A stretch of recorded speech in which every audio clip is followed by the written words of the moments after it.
بھوک نفس میں عاجزی پیدا کرتا ہے، انکساری پیدا کرتا ہے. آدمی جب بھوکا ہوتا ہے نا تو عاجزی آتی ہے، اس میں انکساری آتی ہے. بہت پیارا قول ہے حضرت بایزید بستامی رحمۃ اللہ علیہ کا، جس کو شیخ فرید الدین عطار رحمۃ اللہ تعالیٰ علیہ نے اپنی کتاب تذکرۃ الاولیاء میں نقل کیا ہے کہ بایزید بستامی فرماتے ہیں کہ اگر فرعون بھوکا رہتا تو کبھی خدائی دعویٰ نہ کرتا. کہ آدمی کا جب پیٹ بھرا ہوتا ہے تو بہت باتیں سوچتی ہے اس کو، لیکن بھوک کیا ہے؟ تسکیہ نفس ہے، نفس کو مارتی ہے، نفس کو ذلیل کرتی ہے بھوک. آپ نے بھوک کے ذریعے اپنے نفس کو کچلا، آپ نے بھوک کے ذریعے اپنے اندر عاجزی کا مادہ پیدا کیا.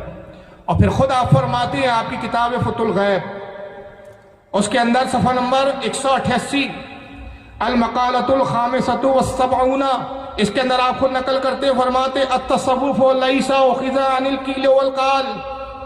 کہتے لوگوں یہ جو تصوف ہے، تصوف یہ جو ولایت کی منزلیں ہیں جس پہ ولی سفر کرتا ہے یا ولی جس سے گزرتا ہے، جس کو تصوف کی بہت لمبی تعریف ہے، موضوع ابھی وہ ہے نہیں میرا کہ تصوف کے معنی کیا ہے، اس کی اصطلاحی معنی کیا ہے، صوفیہ نے اس کے تعلق سے تصوف اور صوفی کن لوگوں کو کہا گیا ہے. ایک مختصر جملہ یہ سمجھ لے کہ ولایت کا جو ایک اولیاء اکرام جن منزلوں کو طے کرتے ہیں اسے تصوف کہا جاتا ہے، اس میں ولایت کی کئی منزلیں ہیں. تا فرماتے کہ جو تصوف ہے، یہ جو منزلیں ہم نے طے کی ہیں، یہ ہم نے ہرگز کیلو کال سے نہیں لیا. کیلو کال مطلب اس نے کہا، اس نے سنا، اس نے بیان کیا، اس سے روایت، اس سے روایت، اس سے نہیں لیا ہم نے. بس سنی سنائی، جیسے ہمارا حال ہے کہ ہم سن لیتے خوش ہو جاتے، انہوں نے کہا، انہوں نے سنا، ابل کوڑی بھر کا نہیں. تو سننے سنانے سے ہم نے کیلو کال سے تصوف کو حاصل نہیں کیا، بلکہ کیسے حاصل کیا؟ وَلَقِنْ اُخِذَ عَنِ الْجُوعِ وَقَطْعِ الْمَأْلُوفَاتِ وَالْمُسْتَحْسَنَاتِ. کہتے ہیں کہ ہم نے بھوک سے، بلکہ بھوک سے اور پسندیدہ اور محبوب چیزوں کے چھوڑ دینے سے تصوف کو حاصل کیا. اس چیزوں کو ہم نے پہلے چھوڑا جو ہمیں محبوب ہے، جو چیز ہمیں پسند ہوتی ہے ہم اس کو پہلے ترک کر دیتے ہیں. اس کی مثالوں میں بہت زیادہ باتیں کی جا سکتی ہیں. میں ایک چھوٹی سی مثال دیتا ہوں. بایزید بستامی رحمۃ اللہ تعالی علیہ ایک مرتبہ آتے ہیں قصاب کے پاس، گوشت کاٹنے والے کے پاس، اور کہتے ہیں کہ مجھے ایک بڑا سا گوشت کا لوتھڑا دو جس کا وزن کم سے کم 1 کلو 1.5 کلو کے قریب ہو. اس زمانے میں سیر چلتے تھے، کہا 1 سیر 1.5 سیر کے برابر ہو. اس نے گوشت کا ٹکڑا توڑا دے دیا. آپ نے پیسے دینے چاہا، اس نے لینا نہیں چاہا. آپ نے کہا نہیں، یہ پیسے تم رکھو، میں مفت میں یہ گوشت نہیں لوں گا. بایزید بستامی نے اس کو پیسہ دیا، گوشت کو اٹھایا، چلتے بنے. اور قصاب اپنے جو خادم اور نوکر تھا جو گوشت کاٹنے میں اس کی مدد کرتا تھا، اس سے کہا کہ جانتا یہ کون ہے؟ کہا نہیں. کہا یہ بایزید بستامی ہے، بہت بڑے اللہ کے ولی ہے، جا ان کا پیچھا کر اور دیکھ کہ یہ اس گوشت کا کرتے کیا ہے. تو اس نے کہا گوشت کا کریں گے کیا؟ گھر جائیں گے، پکائیں گے، کھائیں گے، اس میں کیا دیکھنا ہے؟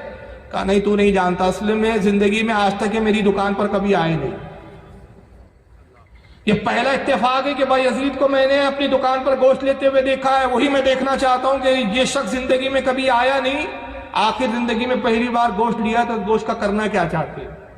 جا دور دور رہنا اور اتنے دور سے ان کو دیکھنا کہ ان کی نظر تجھ پر نہ پڑے. بہرحال وہ خادم نکلا اور پیچھا کرتا رہا. وہ گوشت کے لوتھڑے کو لوگوں کی نگاہوں سے بچاتے ہوئے جنگل میں گئے، چٹان پہ رکھ دیا اور بہت دیر تک اس گوشت کے لوتھڑے کو گھورتے رہے. اور اس کے بعد پھر ایک جملہ بولا اور پلٹے اور گوشت کو وہی چھوڑ دیا. اور جملہ کیا تھا وہ جملے نے ہی بتا دیا کہ مقصد کیا تھا. آپ کہتے ہیں کہ اے نفس، اپنے نفس سے مخاطب ہو رہے، کہتے ہیں اے نفس 40 سال ہو گئے میں نے تجھے اس سے محروم رکھا، مگر آج تو صبح سے بار بار اچھل رہا ہے اور کہتا ہے کہ گوشت کھانا ہے، گوشت کھانا ہے. دیکھ لیا گوشت کو؟ خدا کی قسم میں آج بھی تیری خواہش پوری نہیں کر. نفس کہہ رہا ہے گوشت کھاؤ، لیکن اس کو کس طرح سے ترسایا جا رہا ہے، تڑپایا جا رہا ہے. تو محبوب چیزوں کے ترک کا نام ہی تصوف ہے. غوث اعظم کہتے ہیں کہ ہم نے یہ جو ولایت کی منزلیں حاصل کی، جو تصوف میں قدم رکھا اور تصوف کی منزلوں کو ہم نے عبور کیا، تو یہ کیلو کال سے نہیں کیا، پڑھ کے سن کر اس سے نہیں، بلکہ ہم نے کیسے کیا؟ بھوک سے، اپنے آپ کو بھوکا رکھ کے، تزکیہ نفس کر کے، اور محبوب اور پسندیدہ چیزوں کو ترک کر کے ہم نے تصوف کو حاصل کیا.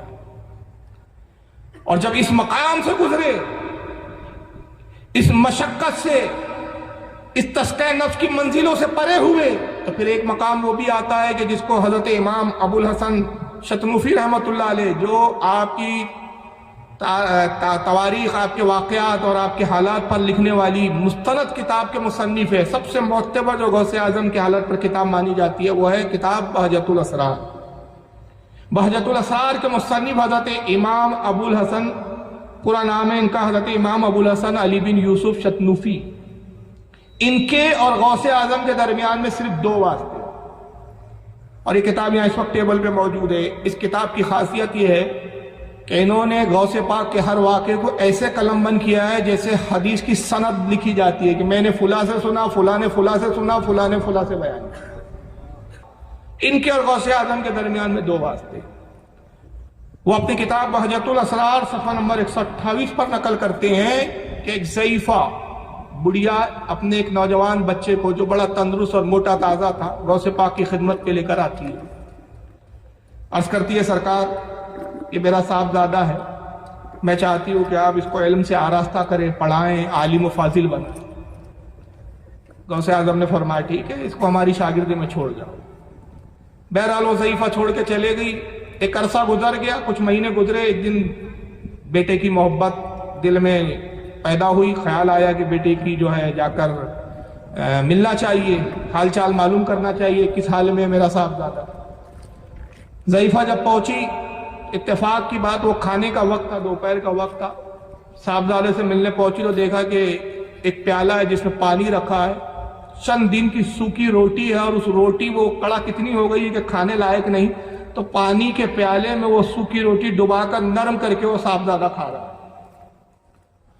اور حالت یہ ہے کہ جب چھوڑ کے گئی تھی تو موٹا تازہ تندرست تھا، اب سوکھ کر کاٹا ہو گیا، ہڈیاں دکھ رہی ہیں، حالت یہ ہو گئی کہ گویا ہڈی پہ صرف چمڑا چپکا ہوا ہے۔ جیسے اپنے صاحبزادے کو دیکھا جلال میں آ گئی، غصے میں آ گئی، کہا کہ کیا عبد القادر تجھے کھانے کے لیے ٹھیک سے دیتے نہیں؟ کہا امی جان جس تاریخ سے، جس دن سے چھوڑ کر گئی ہو یہی غذا ہے میری، کھانے میں یہی سوکھی روٹی دی جاتی ہے اور یہی پانی کا پیالہ دیا جاتا ہے۔ بڑے غصے میں آئی کہ میں نے پڑھنے کے لیے چھوڑا تھا، یہ بھوکا مارنے کے لیے تھوڑی چھوڑا تھا۔ اسی غصے کے عالم میں جب سرکار غوث اعظم کے حجرے پاک میں حاضر ہوتی ہے تو کیا دیکھتی ہے کہ سرکار غوث اعظم مرغا تناول فرما رہے ہیں۔ اب دیکھا تو اور بالکل آگ بگولا ہو گئی، غصے کا جو معاملہ تھا اور عروج پر پہنچ گیا کہ صاحب میرے بیٹے کو تو سوکھی روٹیاں کھلاتی ہیں اور خود مرغا توڑ رہے ہیں۔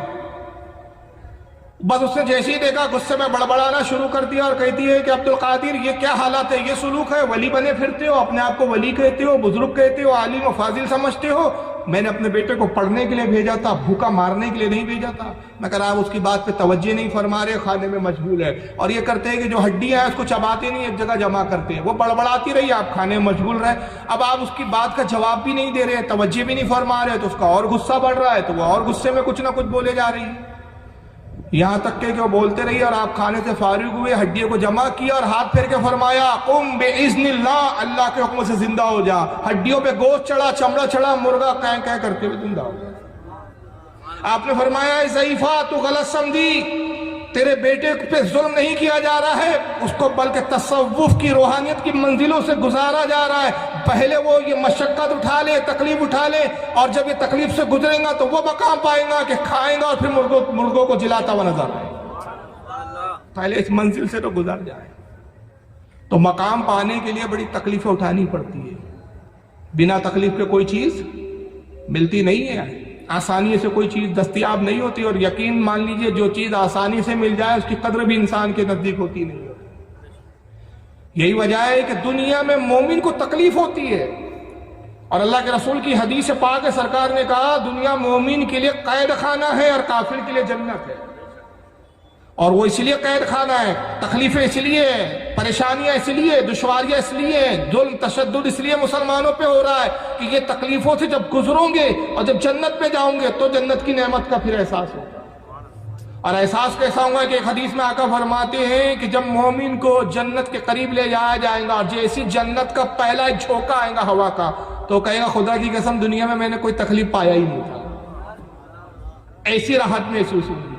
اور کافر کو جب جہنم کی طرف لے جایا جائے گا، جہنم کا ایک گرم ہوا کا ایک جھونکا ہلکا سا آئے گا، کافر کہے گا خدا کی قسم میں نے دنیا میں کوئی راحت پایا ہی نہیں۔ تو اگر یہاں مسلمانوں پہ ظلم ہو رہا ہے، تشدد ہو رہا ہے، تو یہ مت سوچئے کہ صاحب ہم اہل ایمان ہیں تو یہ اللہ تعالیٰ یہ سب کیوں گوارا کر رہا ہے، ہم ہی پہ ظلم کیوں ہو رہا ہے، ظالم ہم پر غالب کیوں ہو رہے ہیں؟ نہیں، ہماری آزمائش ہے، یہ تکلیفوں سے گزارنا اس لیے کہ تکلیفوں سے گزرے تو اس کی نعمتوں کا احساس ہو۔ اب ہمارا کام یہ ہے کہ ہم ان تکلیفوں پہ صبر کریں اور اپنے ایمان کو مضبوط بنائیں اور آخرت کی تیاریاں کریں۔ تو سرکار غوث اعظم نے اپنی زندگی میں تعلیم دی کہ اگر ولایت کا مقام چاہیے، درجہ چاہیے، تو یہ مشقتیں اور تکلیفوں سے گزرنا ہوگا، اور جب انسان یہ تکلیفوں سے گزرتا ہے تو مقام ملتا ہے۔ پھر وہ بھی ایک مقام سرکار غوث اعظم کی زندگی میں آتا ہے کہ جب آپ علم ظاہر سے پوری طرح آراستہ ہو گئے، فارغ التحصیل ہو گئے، علم مکمل ہوا آپ کا، تو سرکار صلی اللہ تعالی وسلم خواب میں تشریف لاتے ہیں اور فرماتے صاحبزادے اب تم تو ظاہری طور پر بھی علم سے آراستہ ہو گئے، علم باطن تو تم کو پہلے ہی دیا جا چکا ہے، اب تم واعظ و نصیحت کہو اور اپنے واعظ حسنہ سے لوگوں کی اصلاح کرو، لوگوں کو دین کی طرف راغب کرو، لوگوں کو ایمان کی طرف بلاؤ، لوگوں کو دعوت دو اسلام کی۔ آپ عرض کرتے ہیں کہ اے جد کریم، اے نانا جان، میں عجمی ہوں، میری مادری زبان فارسی ہے، آپ فارس کے رہنے والے تھے۔ گیلان جو علاقہ ہے جس کو جیلان کہتے ہیں، یہ فارس کا شہر ہے، فارس جو ایران کا شہر ہے جس کو اب ایران کہا جاتا ہے، وہاں کی جو زبان تھی وہ زبان کون سی تھی؟ فارسی تھی، آپ فارسی مادری زبان تھی آپ، اور یہ جو تھا بغداد یا عراق میں یہاں کی زبان جو تھی مادری زبان یہاں کے لوگوں کی عربی تھی۔ آپ عرض کرتے ہیں کہ اے جد کریم، ہے میرے نانا جان، یہاں عربی بولی جاتی ہے، یہاں فصیح و بلیغ خطبہ اور علماء اور فضلاء ہیں، ان کے سامنے مجھے بولنے میں ہچکچاہٹ ہوتی ہے، یہ اہل زبان ہے، میری زبان کو پکڑ لیں گے، میری زبان میں خامیاں نکالیں گے۔ یہی وجہ ہے کہ میں ہچکچاتا ہوں کہ ایسے فصیح و بلیغ زبان کے جاننے والوں کے بیچ کیسے واعظ و نصیحت کا سلسلہ شروع کریں۔ اللہ کے نبی صلی اللہ علیہ وسلم نے کہا صاحبزادے اپنے منہ کو کھولو۔ خواب میں یہ منظر دیکھ رہے ہیں، غوث اعظم نے منہ کو کھولا، اللہ کے نبی نے 7 مرتبہ اپنا لعاب دہن عطا فرمایا۔ آپ اپنا لعاب نکالتے ڈالتے کہتے صاحبزادے اور لو، 1 بار 2 بار 7 بار آپ نے لعاب دیا۔ اس کے بعد جب آپ صبح بیدار ہوئے تو فرماتے ہیں کہ رسول اللہ کے لعاب کی چاشنی میں اپنے منہ میں محسوس کر رہا تھا، لیکن اب بھی مجھ میں اتنی ہمت پیدا نہ ہوئی، ارادہ تو ہوا کہ میں اب خطاب شروع کروں، لیکن ہمت نہیں ہو پا رہی تھی۔ اسی کشمکش میں دن گزر گیا، رات میں دیکھتے ہیں کہ حضرت مولا کائنات علی مرتضیٰ رضی اللہ تعالیٰ عنہ خواب میں تشریف لاتے ہیں، کہتے ہیں صاحبزادے کیا تمہارے جد تمہارے نانا کا حکم کافی نہ تھا کہ مجھے آنا پڑا؟ تم واعظ و نصیحت کیوں نہیں کرتے؟ تو کہتے ہیں کہ اے جدی مجھے جو ہے ڈر لگتا ہے، ہچک ہوتی ہے۔ آپ نے کہا منہ کھولو۔ حضرت غوث اعظم نے اپنا دہن کھولا، منہ کھولا، مولا کائنات نے اپنا لعاب دیا اور پھر آپ نے اپنا 6 مرتبہ لعاب عطا فرمایا۔ غوث اعظم عرض کرتے ہیں کہ حضور رسول اللہ نے تو 7 مرتبہ دیا تھا، آپ 6 مرتبہ دے رہے، ایک اور مرتبہ عطا کریں۔ فرمایا نہیں، رسول نے 7 بار دیا، میں حضور کے برابری نہیں کر سکتا۔ اور اس کے بعد جب صبح ہوئی تو آپ نے اعلان کیا کہ آج میں واعظ کہوں گا، چنانچہ آپ نے اپنے ہی مدرسے میں خطاب کرنا شروع کیا۔ آپ کے استاد کا وصال ہو چکا تھا، حضرت ابو سعید محمد مبارک رضی اللہ تعالیٰ عنہ، اور وہ انتقال سے پہلے وصیت کی تھی کہ اب میری مسجد پر جو عبد القادر جو ہے میری مسجد کو سنبھالے۔ بہرحال آپ نے خطاب شروع کیا اور آپ کے خطاب کا اثر یہ ہوا کہ مجمع بڑھنا شروع ہوا۔ پھر آپ مدرسے سے منتقل ہو کر مسجد میں تشریف لائے، مجمع پھر بڑھا، مسجد بھی تنگ ہو گئی۔ مسجد میں خطاب کرنے لگے، مسجد تنگ ہو گئی۔ اس کے بعد پھر آپ شہر کے ایک میدان میں آئے، میدان بھر گئے، اور نتیجہ یہ ہوا کہ پھر لوگوں نے خواہش کی کہ عبد القادر آپ کا واعظ اور خطاب سننے کے لیے لوگ دور دور سے آتے ہیں، اب یہ میدان بھی تنگ ہو گیا ہے، تو بہتر ہے کہ شہر کے باہر آپ کسی جنگل کے کسی بڑے سے کھلے علاقے میں خطاب کریں۔ چنانچہ آپ بڑے علاقے میں پھر خطاب کرنے لگے، اور علماء فرماتے کہ ایک وقت میں 2-2 لاکھ لوگوں کا مجمع جمع ہو جاتا تھا، دور دور سے لوگ سفر کر کے آتے تھے آپ کا خطاب سننے کے۔ اور آپ کی کرامت کا یہ عالم تھا کہ اس زمانے میں مائک اور لاؤڈ اسپیکر نہیں تھے. جب آپ خطاب کرتے تو پہلا فرد جتنی تیزی کے ساتھ، جس صفائی کے ساتھ آپ کی آواز کو سنتا تھا، آخری فرد تک بھی آپ کی آواز ویسی ہی منتقل ہوتی. اور اس واعظ و نصیحت کا کیا ہوا؟ خود حضرت امام ابو الحسن چتنوفی رحمۃ اللہ علیہ نقل کرتے ہیں، اور حضرت امام محمد بن یحییٰ قلائد الجواہر میں اس کو نقل کر دے. غوث اعظم کے اس قول کو انہوں نے، دونوں بزرگوں نے نقل کیا کہ سرکار غوث اعظم فرماتے ہیں کہ میرے واعظ میں حتیٰ کہ یہودی اور عیسائی بھی آتے اور میرا واعظ سنتے، پھر اسلام پر اعتراض کرتے، میں جواب دیتا، اور نتیجہ یہ ہوتا کہ میرے واعظ سے اور میرے جوابات سے ان کے دل کھل جاتے اور اللہ کے فضل و کرم سے پھر وہ اسلام قبول کرتے. اور نتیجہ یہ ہوا کہ میرے اس واعظ کی برکتوں کا اثر یہ ظاہر ہوا کہ 5000 یہودوں اور نصارہ نے صرف میرے واعظ کی بنیاد پر میرے ہاتھ پر اسلام کو قبول کیا. اور آپ فرماتے ہیں کہ 2 لاکھ سے زائد وہ افراد ہیں جنہوں نے گناہوں سے میرے ہاتھ پر توبہ کی. 2 لاکھ سے زائد افراد ہیں. تو یہ غوث اعظم رضی اللہ تعالیٰ عنہ کا خطاب کا عالم تھا، یہ تقریر کا عالم تھا. اور تقریر کیسے ہوتی تھی؟ حضرت امام ابو الحسن فرماتے ہیں کہ جب آپ خوف الہی پر بیان کرتے، واعظ ختم ہوتا تو کئی جنازے اٹھتے تھے. خوف الہی میں لوگوں کی روحیں نکل جایا کرتی تھی. سنجیدگی کے ساتھ خطاب ہوتا تھا، واعظ و نصیحت ہوتی تھی، اس میں رسول اللہ کی حدیثیں ہوتی، شریعت کے احکام ہوتے، لوگوں کو امر بالمعروف کی تلقین ہوتی، برائیوں سے روکنا اور بھلائیوں کی طرف بلانا آپ کا یہ واعظ کا بیان ہوتا. اور صرف آپ خطیب ہی نہیں تھے بلکہ اپنے وقت کے مفتی عالم بھی ہوتے.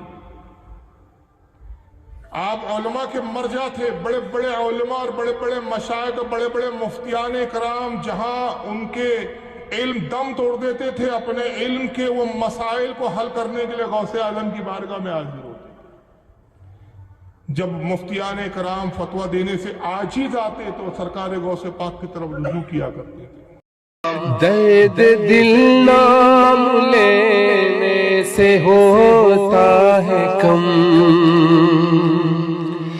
درد دل نام لینے سے ہوتا ہے کم، اس لیے نام آقا کا لیتے ہیں ہم، اس لیے نام آقا کا لیتے ہیں ہم. جھوم کر لکھ رہا ہے رضا کا قلم، شہریار ارم تاجدار حرم، شہریار ارم تاجدار حرم، نوبہار شفاعت لاکھوں سلام، مصطفیٰ جان رحمت پہ لاکھوں سلام، شمع بز میں ہدایت پہ لاکھوں سلام. سب رسولوں میں افضل ہے آقا کی شان، سب رسولوں میں افضل ہے آقا کی شان. حق تعالیٰ نے ان پر اتارا قرآن، حق تعالیٰ نے ان پر اتارا قرآن، کھول دی سامنے پتھروں نے زبان، دور و نزدیک کے سننے والے وہ کان، دور و نزدیک کے سننے والے وہ کان، کان لالے کرامت پہ لاکھوں سلام، مصطفیٰ جان رحمت پہ لاکھوں سلام، مصطفیٰ جان رحمت پہ لاکھوں سلام، شمع فض میں ہدایت پہ لاکھوں سلام، شمع فض میں ہدایت پہ لاکھوں سلام. نور افشا ہوا جب وہ افتحا کا چاند، دیکھ لے آئے سب جو زیبا کا چاند. نور افشا ہوا جب وہ بطحا کا چاند، دیکھ لے آئے سب جو زیبا کا چاند. آسماں پر پڑا ماند دنیا کا چاند، آسماں پر پڑا ماند دنیا کا چاند. سہانی گھڑی چمکا طیبہ کا چاند، سہانی گھڑی چمکا طیبہ کا چاند. اس دل افروز ساتھ لاکھوں سلام مصطفیٰ جان رحمت پہ لاکھوں سلام مصطفیٰ جان رحمت پہ لاکھوں سلام. شمع بز میں ہدایت پہ لاکھوں سلام، شمع بز میں ہدایت پہ لاکھوں سلام. جن کی ماں فاطمہ اور نانا رسول، جن کی ماں فاطمہ اور نانا رسول، مرحبا مرحبا ابو آل رسول، مرحبا مرحبا ابو آل رسول. کتنی پاکیزہ ہے ان کے قدموں کی دھول، کتنی پاکیزہ ہے ان کے قدموں کی دھول. کتنے مہکے ہوئے ہیں مدینے کے پھول، کتنے مہکے ہوئے ہیں مدینے کے پھول. کربلا تیری قسمت پہ لاکھوں سلام مصطفیٰ جان رحمت پہ لاکھوں سلام مصطفیٰ جان رحمت پہ لاکھوں سلام. شمع بز میں ہدایت پہ لاکھوں سلام، شمع بز میں ہدایت پہ لاکھوں سلام. فضل ربی سے مردوں کو زندہ کیا، فضل ربی سے مردوں کو زندہ کیا. ایک عجوبہ زمانے کو دکھلا دیا، ایک عجوبہ زمانے کو دکھلا دیا. آج بھی لوگ کہتے ہیں صدمہ ہوا، آج بھی لوگ کہتے ہیں صدمہ ہوا. غوث اعظم امام تو بنو کا، غوث اعظم امام تو بنو کا. جلوہ شان قدرت لاکھوں سلام مصطفیٰ جان رحمت پہ لاکھوں سلام مصطفیٰ جان رحمت پہ لاکھوں سلام. شمع بز میں ہدایت پہ لاکھوں سلام، شمع بز میں ہدایت پہ لاکھوں سلام. ہند میں بے مثالی ہے وہ آستان،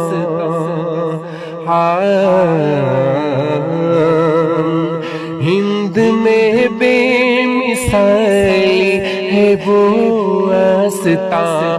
فیض پاتا ہے جس در سے سارا جہاں، ہند میں بے مثالی ہے وہ آستاں، فیض پاتا ہے جس در سے سارا جہاں، فیض پاتا ہے جس در سے سارا جہاں، جا کے اجمیر دیکھو ہے کیسا سما، خواجہ خواجگاں ہند کے بادشاہ، خواجہ خواجگاں ہند کے بادشاہ، خواجہ دین و ملت لاکھوں سلام مصطفیٰ جان، میرا رحمت تیرا لاکھوں سلام مصطفیٰ جان،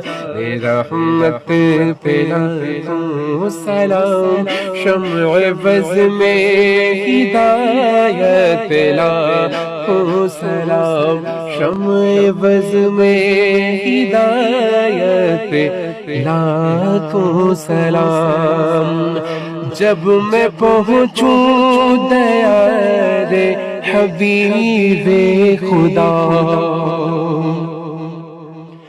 جب میں پہنچوں دیار حبیب خدا، ساتھ ہم سب بھی ہوں اور احمد رضا، جب میں پہنچوں دیار حبیب خدا، ساتھ ہم سب بھی ہوں اور احمد رضا، ساتھ ہم سب بھی ہوں اور احمد رضا، تھام کر جالیاں اور پڑھے برملا، مجھ سے خدمت کہ قدسی کہیں ہاں رسا، مجھ سے خدمت کہ قدسی کہیں ہاں رسا، مصطفیٰ جان رحمت لاکھوں سلام، مصطفیٰ جان رحمت لاکھوں سلام، شمع بز میں ہدایت لاکھوں سلام، ہم نے جانا نہ تھا آپ کا مرتبہ، ہم نے جانا نہ تھا آپ کا مرتبہ، ایک ولی نے مگر ہم پہ احسان کیا، ایک ولی نے مگر ہم پہ احسان کیا، سرمہ عشق کی آنکھوں میں پہنا دیا، سرمہ عشق کی آنکھوں میں پہنا دیا، ڈال دی قلب میں عظمت مصطفیٰ، ڈال دی قلب میں عظمت مصطفیٰ، سیدی اعلی حضرت